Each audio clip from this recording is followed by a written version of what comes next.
Hello and welcome back to the channel. Well, I'm going to be jumping into the topic of the rapid rise of polyamory and why a lot of people are starting to see this as their preference of a lifestyle. It's mainly due to this increasing mainstream acceptance of this type of lifestyle. You have Will and Jada Smith. You also have their daughter Willow, who came out as saying that she is polyamorous. Basically, what that means is these are people who says they're going to have open relationships where they can have any sexual partner that they all agree upon. Any sexual partner that they all agree upon, regardless to their marital status. And so a lot of people are choosing this as an option. As a matter of fact, you have in some cases where people are not just pairing up with two women and one man, or one woman and two men, but sometimes you'll have all men or all women or a mix of the two. And so right now people are just going out of their minds, exploring all of these different ways that they want to come together. All of these different ways. There was a story that was shared where there were three men who all got the legal right to get a surrogate to produce a child for them. And all three men are listed on the child's birth certificate as the fathers. But they are all in sexual relationships with one another, all three of them, okay? And they all have this child. They didn't adopt the child. They had a surrogate make the child for them, okay? And guess what? We're not allowed to say nothing about that. Not allowed to say anything negative, should I say, about that. It's like tough cookies if you don't agree with it. But anyway, this is the type of world we are living in right now. I'm going to share with you an article that just goes into detail how this thing is rising rapidly. I'm going to share this with you and I will be right back. Ian Jenkins, 45, faced death threats after coming out as gay while at university in Virginia. At that time, he could hardly foresee a day when he could live as an openly gay man with one partner, let alone two.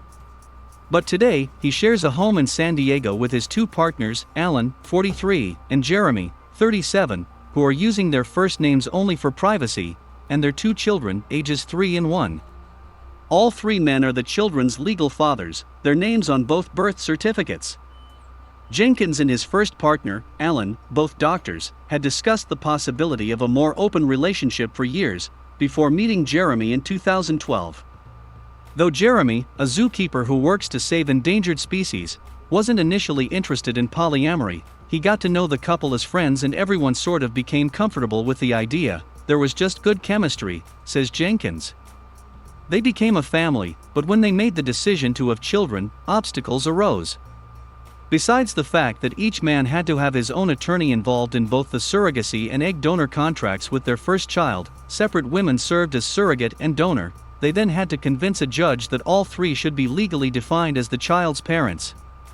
Jenkins says the judge who heard their case was understanding of the situation and wanted to help us, but as a lower court judge she wasn't allowed to set precedent. No men in three-way relationships had ever been granted joint parenting rights to a child before in California, or possibly anywhere in the US. But the men made their case, each explaining why it was so important and necessary for us to have our names on the birth certificate, says Jenkins.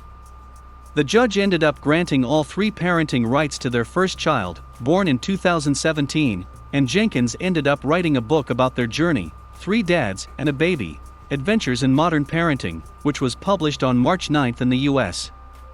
Though it's still rare for people in polyamorous relationships to share legal parentage of their children, various forms of ethical non-monogamy, relationships involving more than two adults who consent to the arrangement, have becoming increasingly widespread over the past decade. Multiple factors contribute to this, from the rise of multi-partner dating apps and mainstream media representation to social media and more easily accessible networks for those interested in the lifestyle.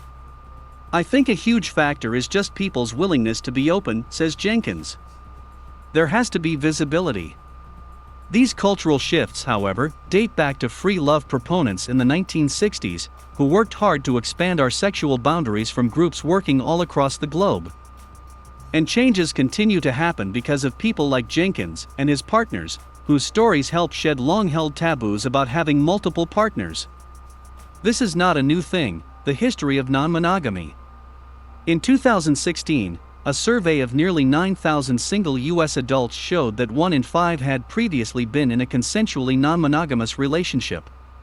A Canadian survey came up with roughly the same numbers a year later. Something else we've seen in the last decade is that Google searches for the terms polyamory and open relationships have increased, which demonstrates that there's more interest in this topic, says Justin Lemmeler, social psychologist and research fellow at the Kinsey Institute for Research in Sex, Gender and Reproduction in Bloomington, Indiana. But people have been engaging in these types of relationships for a really long time, adds Lemmeler. This is not a new thing. It was new in 1969, however, when Dossie Easton, co-author with Janet Hardy of the 1997 book The Ethical Slut, made the then quite unusual decision that she would never be monogamous again after having left a bad relationship. In 1973, she joined a group called San Francisco Sex Information, which still exists, and found herself in a community of people exploring open sexual lifestyles. "I got to be part of advancing that world," she says. Easton, now 77, had been talking about ethical non-monogamy for years when she and Hardy taught a BDSM workshop at a Mensa conference in 1994 in Big Sur, outside San Francisco. While the audience wasn't scandalized by the BDSM, they were shocked that Easton and Hardy, who were lovers at the time, did the workshop right in front of Easton's male partner. That prompted the pair to write the book, which covers how to carry on healthy non-monogamous relationships. It's still somewhat required reading for people interested in the lifestyle. Every year it sells more, says Easton. Over the past several decades, Easton has traveled to poly meetups in the UK, Germany, the Netherlands, and Australia. In Berlin, she met Claudia Zinser, 57, who started to live openly polyamorous about 25 years ago, says Zinser. She's been counseling people in polyamorous relationships for about a decade, and has seen openness toward the lifestyle increase, particularly among urban young people. The media, including social media, hype the topic, so it's not unknown or taboo anymore, she says. It's maybe even hip. The app push. Ethically non-monogamous relationships haven't had a purely upward trajectory.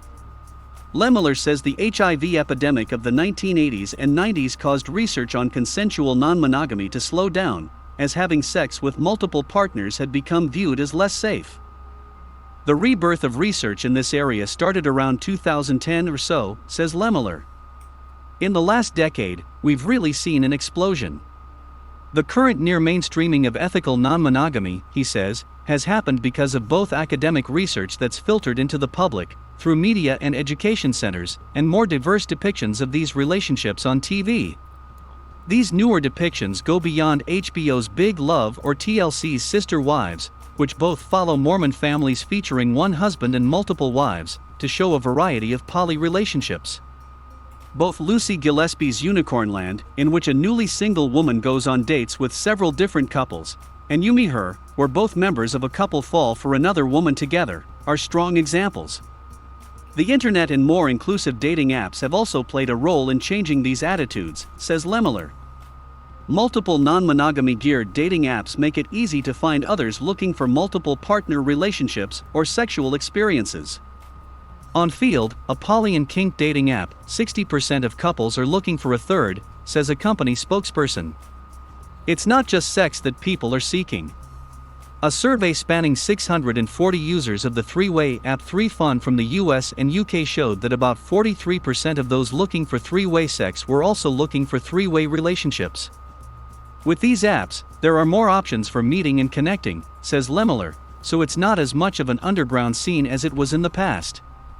Field is how Janie Frank, 25, met her two partners, Maggie Odell, 27, and Cody Coppola, 31, in 2016. She'd first started using the app earlier that year because, though she'd previously only dated men, she realized she liked women as well. "I was really nervous about dating a woman for the first time," says Frank. "I decided the way I was going to get around this was to date couples instead to ease myself into it, so I would be dating a man and woman at the same time." Looking back, Frank finds this logic strange and funny, but it ultimately led to her dating several couples before meeting Odell and Coppola. "It also introduced her to this whole lifestyle that I didn't know existed," she says. talking to people on the app. I began to realize there is a whole community for people who are ethically non-monogamous.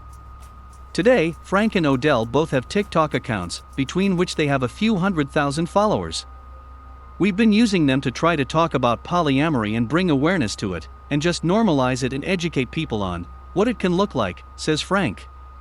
Some ethically non-monogamous people reach out to thank them for the representation. Others less familiar with the lifestyle comment to say they're glad they learned about polyamory from Frank and Odell's videos. I had never heard about this before, some say. Is the law catching up? The rise in ethically non-monogamous relationships is leading to legal recognition beyond Jenkins and his partners gaining parental rights to their children. In July 2020, the Somerville, Massachusetts City Council voted unanimously to recognize polyamorous domestic partnerships. The city of Cambridge, which borders Somerville, recently followed suit. This isn't just happening in the US. In 2018, 2 men and a woman in a polyamorous relationship were all recognized as the legal parents of their child in Newfoundland, Canada. The year prior, 3 men in a relationship in Medellin, Colombia, were legally married. These geographically disparate moves towards normalizing ethical non-monogamy may help spark a more global movement. Zinser, in Berlin, believes the push to online meetings and communities, spurred by COVID-19, will enhance global networks for those who practice ethical non-monogamy. The spread of information about non-monogamy, meanwhile, is going to give people more options for designing the type of relationship that's right for them, says Lemiller. In spite of these changes, people in non-monogamous and queer relationships still contend with stigma. Frank says she and her partners at one time received anonymous hate mail. It's since stopped. And, as of a year ago, Jenkins says students at the college he attended still belted out a homophobic chant at football games. In San Diego, however, Jenkins says he and his partners don't face discrimination. It's mainly why he and Ellen chose to move there in the first place. After Jenkins's book came out, his colleagues at the hospital where he works, including all the senior administrators, wrote to congratulate him. They even suggested we could do a book signing in the future, says Jenkins. We're really lucky to be in that environment. Okay, so as you all can see and hear, they are diving deep into this polyamory.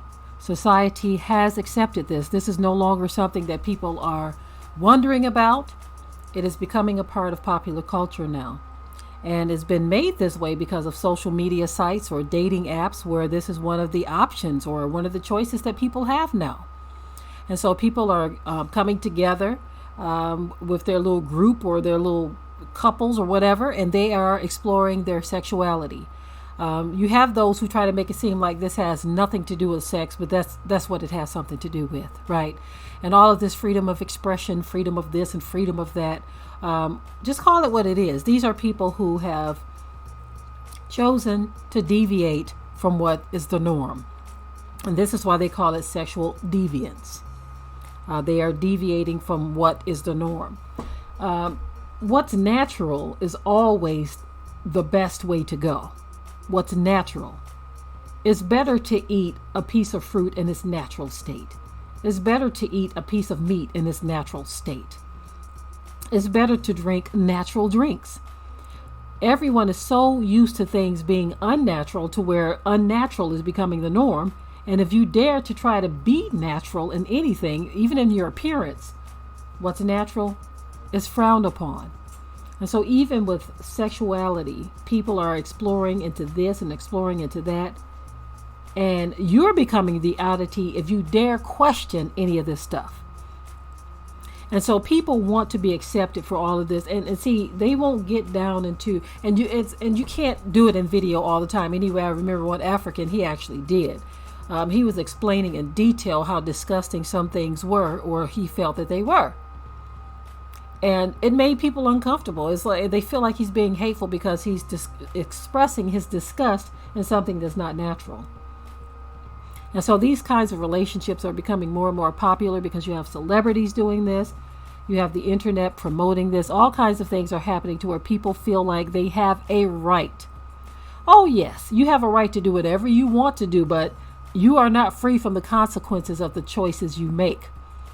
People always want to talk about rights, right? Yeah, you have a right to do this if this is what you want to do, but you are not free from the spiritual consequences. You may never face any natural consequences as it relates to laws, because laws are starting to embrace this type of stuff too. You may never face any of that, but the spiritual consequences from our Creator, that's what you're going to have to deal with. Anytime you have to enter in something that's unnatural, it can't even produce naturally. People involved in these kind of relationships where there's only one sex involved, they have to go outside of their preference to try to make something work within their relationship. Meaning, 3 men can't produce a child. They can't produce children. Or 3 women can't produce children on their own without the help of something outside of them. That's what I'm talking about. And so there's this rapid rise of this thing. Scripture did say that these are the things that we're going to see taking place in the last days, and that's what we see unfolding right before our eyes. We've got to guard ourselves and protect ourselves from these things. Keep our heads up. If you want to live righteously, you gotta reject some things. Unfortunately, a lot of people are being forced into accepting these lifestyles because family members say, look, I have a desire to be with this animal, so this is what I'm going to do. Or I have a desire to be with this person, even though you share the same gender, or this group of people, this is what people are doing. And so, again, you can do whatever you want, but you are not free from the consequences of the choices that you make. So I'm done with this video. In the comment section below, remember to keep it tight and keep it right, but until next time. We hope you liked today's topic. Please leave your comments below. If you haven't already, subscribe to the channel, share it like this video, and with that, we're out. Be sure to ring the bell to be notified of new uploads on this channel, and also comment, share, like, and subscribe.